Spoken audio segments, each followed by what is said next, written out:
Welcome to bird media. నేను మీ పవన్ కృష్ణమూర్తి.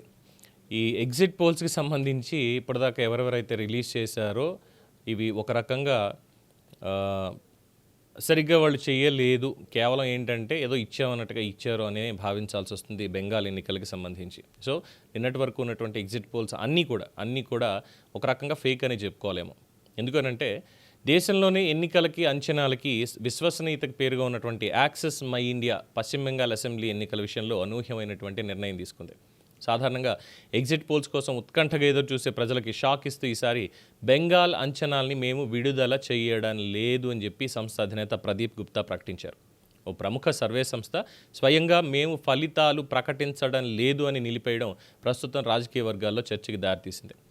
పశ్చిమ బెంగాల్లో ఉన్నటువంటి 294 నియోజకవర్గాల్లో 80 బృందాలతో దాదాపు 13,250 మంది ఓటర్లని సర్వే చేసినట్టు సంస్థ వెల్లడించింది. అయితే క్షేత్రస్థాయిలో ఓటర్ల స్పందన అత్యంత అసాధారణంగా ఉంది అని ప్రదీప్ గుప్తా చెప్పారు. సర్వేలో పాల్గొన్న వాళ్ళలో సుమారు 70% మంది మీ ఓటు గురించి వెల్లడించేందుకు వాళ్ళు ఎవరికి వేశారు అని చెప్పేందుకు నిరాకరించారు. అంటే అది రాష్ట్రంలో రాజకీయ ఉద్రిక్తతలు లేదా ఇతర కారణాల వల్ల ఓటర్లు వాళ్ళ అభిప్రాయాన్ని చాలా గోప్యంగా ఉంచాలి అని నిర్ణయించుకున్నట్టుగానే సంస్థ గుర్తించింది. సో ఉన్నటువంటి 30% మందితో వాళ్ళు ఇచ్చిన సమాచారంతో అంచనాలు వేయడం అనేది శాస్త్రీయంగా సరైనటువంటి పద్ధతి కాదు. అలా చేస్తే మా డేటా విశ్వసనీయత దెబ్బతింటుంది, మా క్రెడిబిలిటీ పోతుంది అని చెప్పి ప్రదీప్ గుప్తా స్పష్టం చేశారు. మా ట్రాక్ రికార్డ్, పారదర్శకత మాకు అత్యంత ముఖ్యం. ఈ అసంపూర్ణ డేటాతో ప్రజలను తప్పుదోవ పట్టించే కంటే ఫలితాలను నిలిపివేయడమే బాధ్యతాయుతమైన నిర్ణయం. మే 4వ తేదీన మేము కూడా ఏ రిజల్ట్ వస్తుందనేది ఎదురు చూస్తాను అన్నారు. ఇన్ జనరల్గా సర్వే సంస్థల అంచనాలు తప్పినా కూడా ఫలితాలను విడుదల చేస్తాయి. కానీ యాక్సెస్ మై ఇండియా తీసుకున్నటువంటి నిర్ణయం బెంగాల్లో సైలెంట్ ఓటింగ్ ఎంత బలంగా ఉందో సూచిస్తోంది అని విశ్లేషకులు అభిప్రాయపడుతున్నారు. సో ఈ పరిణామం చూస్తే పశ్చిమ బెంగాల్ ప్రజలు తీర్పు ఈసారి పూర్తిగా అనూహ్యంగా ఉండే అవకాశాలు ఉన్నాయి అని చెప్పొచ్చు. అంటే దీది ఓడిపోతుందా, గెలుస్తుందా, సువేందు గెలుస్తాడా, లేదా టీఎంసీ వర్సెస్ బీజేపీ ఏంటి సంగతి అసలు అక్కడ ఎవరికి అంచనాలు లేవు. ఎవరికి వాళ్ళు మేం గెలిచామని. పైగా ఈ స్ట్రాంగ్ రూమ్ దగ్గర మమతా బెనర్జీ దాదాపు ఒక 3-3.5 గంటల పాటు అర్ధరాత్రి హల్చల్ చేశారనేది ఒక వార్త వచ్చింది. స్ట్రాంగ్ రూమ్కి వెళ్ళినా ఈవీఎంలు ట్యాంపర్ చేయడానికి చూసినా చాలా తీవ్రమైనటువంటి పరిస్థితులు ఉంటాయని హెచ్చరిస్తే ఇదంతా కావాలని చేస్తున్నటువంటి డ్రామా. స్ట్రాంగ్ రూమ్ దగ్గర బలమైనటువంటి సెక్యూరిటీ కూడా ఉంది, అందులో ఇంకెవరు వెళ్తారు, కావాలని అలజడి సృష్టించడానికే ఇదంతా చేస్తోంది అంటూ బీజేపీ విమర్శ ఇవన్నీ అయిపోయాయి.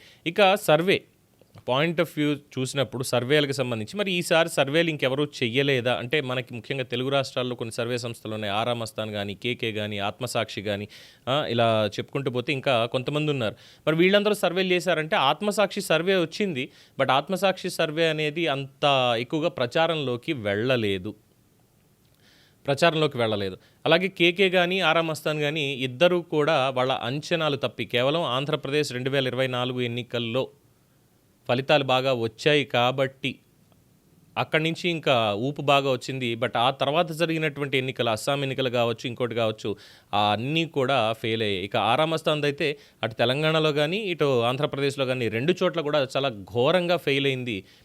దాని తర్వాత ఇంకేం మాట్లాడుతున్నారు, ఈవీఎంలు ట్యాంపర్ చేశారు, లేదంటే ఇగో అర్ధరాత్రి ఇప్పటిదాకా ఓట్లు వేశారు, అంటే సెకండ్కి ఇన్ని ఓట్లు పడ్డాయి, నిమిషానికి ఎంతమంది వేశారు, ఇలాగా ఏదో పిచ్చి మాటలు మాట్లాడుకుంటూ వెళ్తున్నారు.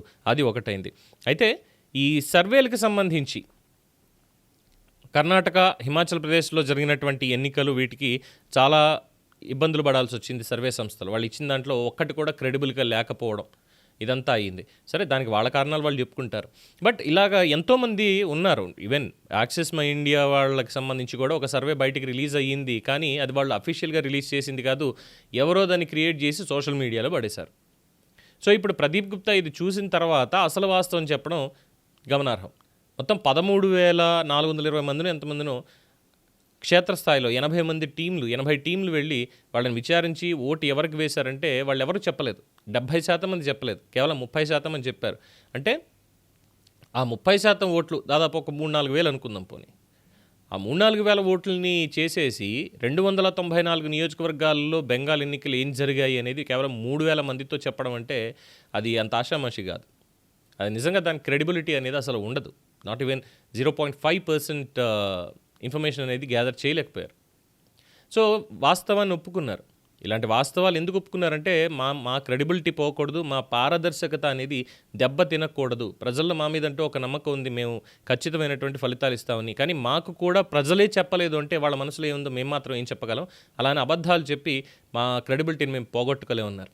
సో సెఫాలజిస్టులు కానీ సర్వే సంస్థలు కానీ ఏదైనా చెప్పేటప్పుడు నిజంగా చేశారా లేదా, ఎంతవరకు అది వాస్తవంగా ఉంది అనేటువంటిది చెప్పినప్పుడే ఖచ్చితంగా వాళ్ళకంటూ ఒక గుర్తింపు ఉంటుంది.